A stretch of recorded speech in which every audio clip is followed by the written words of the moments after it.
So in the last video, we talked about kind of like Europe in general and Amsterdam a little bit. It's part two, kind of now. This is going to be focused more on the reflections after the TU Dortmund, which is the Technical University of Dortmund. It's also a little bit about the Anne Frank House. So of course, this trip is to study the what college universities are doing here in Germany with their refugee crisis. So we started to visit our university tour and start that kind of up this week. Before this, we got back in Amsterdam on a Monday. We had a tour of the north side, or the north side as they call it, and we learned a lot of history about Dortmund itself and why it is kind of a big refugee hub. The past couple of days we were in that for every, what we in the United States would call like a county, the states is what they call them in Germany. Every state had one legislative office where all the refugees had to register. That ended up in Dortmund. Dortmund also is known as a port city. They ran a program after World War II here in Germany, kind of get people emigrating to it for workers. They were only supposed to stay for like 1 to 3 years, work, get some work experience, earn some money, go back home.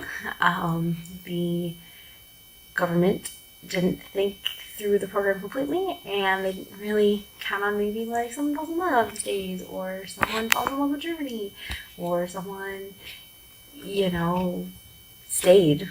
Just in general, a person stayed instead of going back home to their home country. And it kind of became, in Dortmund was that port city. It was waterways, things like that, and that kind of industrial work and labor and things like that drew more and more people in. And more people were emigrating and they weren't leaving. So this kind of north side started. It was all where the industry was. It was kind of like in Buffalo, the south side. It was kind of like that part. It's separated from the whole city by the train tracks, and it's like the bad side of the tracks versus the good side of the tracks. And it's all pretty much new style housing, which, fun fact, learned that when they do build new housing in Germany, because it was so bombed out after the war, they only build ever like 4 or 5 floors. They don't build any large skyscrapers or anything built like that, because it draws so much attention to them, and they could be such a hard thing to rebuild. So they never really build anything up more than 4 or 5 floors, because it would be easier to rebuild if something ever was to happen again or just be bombed out. So getting back from Amsterdam, one of the biggest things that stuck with me from that trip was the Anne Frank house. And we learned about it growing up in the Holocaust, World War II, Anne Frank, and I read her book, I read the play in school growing up. I always wanted to go since I was little, and I learned about Anne Frank. I always wanted to go to the house, especially once I knew it was still there. And it was such a powerful tour, to walk through that bookcase that you knew she had to hide behind, walk up those stairs, heard how the floors creaked, and had to imagine being stuck in there with blacked out curtains and quiet, trying to entertain yourself, keep yourself occupied and entertained. At the same time, too, throughout the whole house, they had different quotes from her book. And the one that stuck with me the most, there's like 2, but the one, the end of it was I just want to be free. And leading up to that point in the quote, she's talking about where she just wants to run outside, play, scream, laugh, bike, be free. And it ends with, I just want to be free. And the second quote was talking about how I wish we could get out. Our only option would be America, but there's no way we're getting out of Germany Germany or Amsterdam at this point. And I guess it just really comes full circle, because you really think like everybody holds Anne Frank to has such a high standard, and it's Anne Frank, and the Holocaust events were horrible and things like that, and everybody was like, it's just so horrible, we don't want that to happen again. And yet she was a refugee in reality. She was in Germany, she fled to the Netherlands, and then, I mean, she should have fled to, they wanted to flee more and they just couldn't. There was no way to, so they fled into hiding. And it's just, all these people are like, oh, Anne Frank, but when it's, kind of the same situations for some of these people in their home countries, and there's more bureaucracy and things like that. And I'm not saying that every refugee should be let in a new country, but I mean, Anne Frank, that's all she wanted. She wanted somewhere to go, somewhere to be safe and know that she could be her, and she just wanted to be free. And it really just kind of put everything in perspective and kind of wrapped it all together, and it gave me some new things to think about. The North Side tour, kind of went back to that a little bit. We went to 3 different community centers that work with refugees, and it's amazing that they're only staffed like full-time by 4 or 5 people, or it's either volunteers or successful refugees who have gone through resettlement programs and assimilation programs. And throughout this all, everybody's talking about, like, it all comes down to communication and trust, and how they're street teams, and they're just there to check up on people and help them out with maybe things that are, not necessarily something social work needs to help them with, but at the same time, it's something that just an everyday, ordinary person can handle, and they don't have to worry about biting off more than they can chew, and things like, and how that they learn just simple phrases in these people's languages, like, how's it going, what's up, how you doing, how you feeling today, things like that. It's also interesting how they're so connected to the community, and how they're using all their resources to their fullest advantages, from WhatsApp and Facebook and things like that, to soccer and football, or football since it's called here, sports, to even their universities.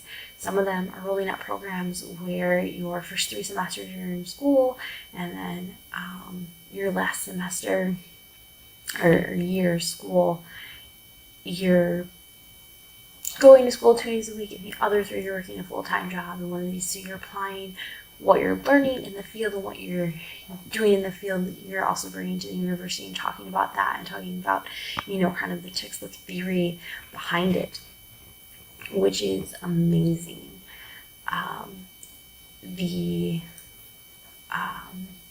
Then there's a street team. We also went to a refugee resource community center that was just for girls, and it kind of goes back to my whole teenager point. These girls were just so funny. They were all different ranges. Some were just starting university, some of them were in high school, and they're all laughing, they're giggling, they really want to dance, they want to please, they want to talk about boys and things about that, and it's so much fun. To just see that the second home and the family these girls had created, it was inspiring.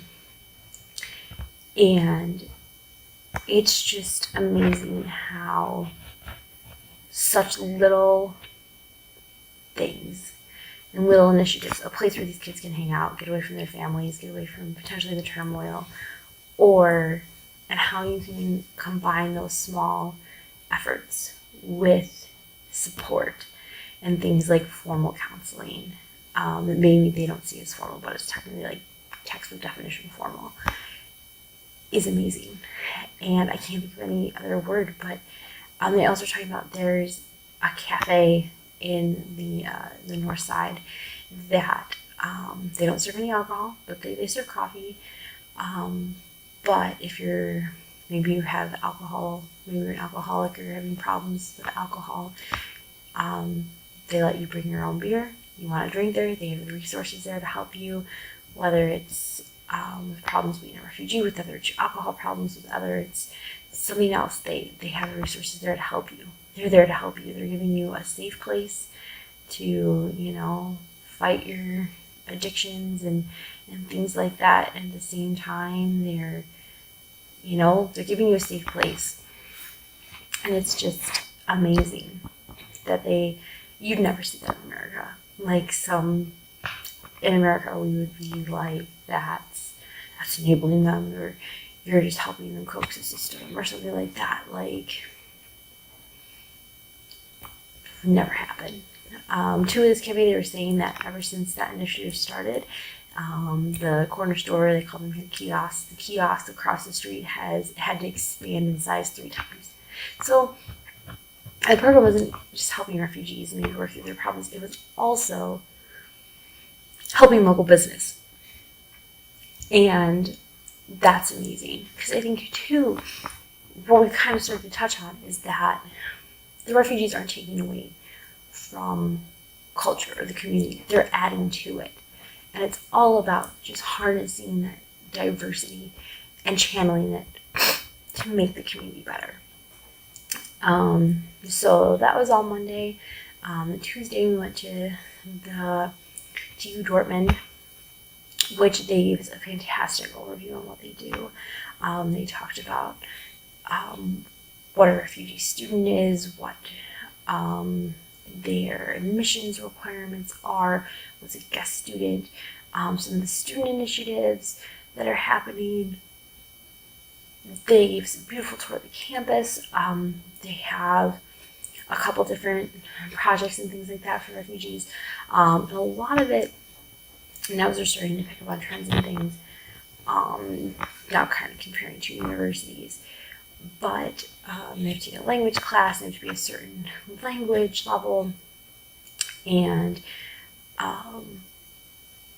that's potentially hard for them to get to that high German level. But they do a lot to try to at least help them with the German culture, things like that, from German simulation classes to German language classes. They do lecture series with their professors, free lecture series. They're also planning like a winter school session, and they are trying to draw out refugees from the community, so they have students go to the refugee kind of settlement camps, or kind of settled apartments that refugees are placed in once they arrive. Have them bring them to the school. They're going to talk about finding housing, to how to find other resources in the community, to what they offer if they wanted to study, what they'd have to do at the college. They're also going to do some sports, and so many of these organizations keep saying that like sports and the fun things are how these kids, these refugees and the kids can kind of all learn how to can improve their German. Excuse me.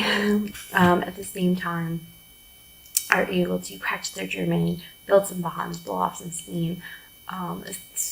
Too, during this winter session of the winter school, I'm going to teach them how to juggle, because it's kind of like a skill you can do. You don't need much to do it. Things that give them something kind of fun to do. And a lot of these programs, kind of what we're seeing is that they're focusing women, especially too, we learned early on in the beginning that in Germany, women and men are pretty equal. Kind of like the United States, and that in some of these refugee communities, they aren't necessarily so equal. So now that they are in the country, they are trying to kind of teach that, women are, excuse me again, it's been a really long day, last couple of days, but trying to show them that like men and women are the same, and that kind of set of values is accepted here, and that so they are trying to focus the women, and they're offering free daycare and all these things to draw these women out and teach them that like it's okay, you should go to school and you should learn German, and this is how you can learn it, and we can help you, and it's okay to bring your kids, and all these other things, which is amazing. And then TU Dortmund also works with this school that's called Adams Corner, which is, we found out that it is a duty of a German student to go to school until they are 18. So whether it's a technical school or whether it's a standard kind of high school, they help refugees who maybe need to take German, stay a little longer. They're kind of like an alternative education source. Maybe that they go there 1 week, they're in their regular schooling the next week, or they do 3 days at one and 2 days at the other.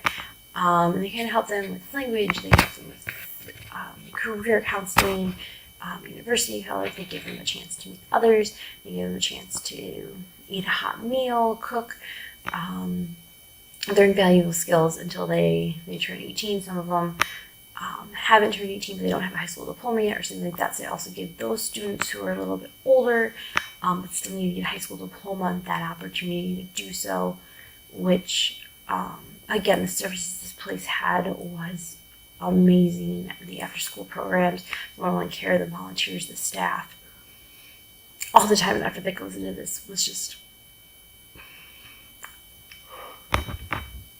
again, sorry, amazing. So that, and they TK Department had about 100 refugee students total taking advantage of their services. And they said too, they're still trying to figure things out. Everything's growing, changing. We're kind of looking at things, adjusting as they go. They haven't completely figured it out, but what they have so far is working. So they just gotta, fix the little bumps in the road that may arise, but at the same time look to the future and how they can expand things.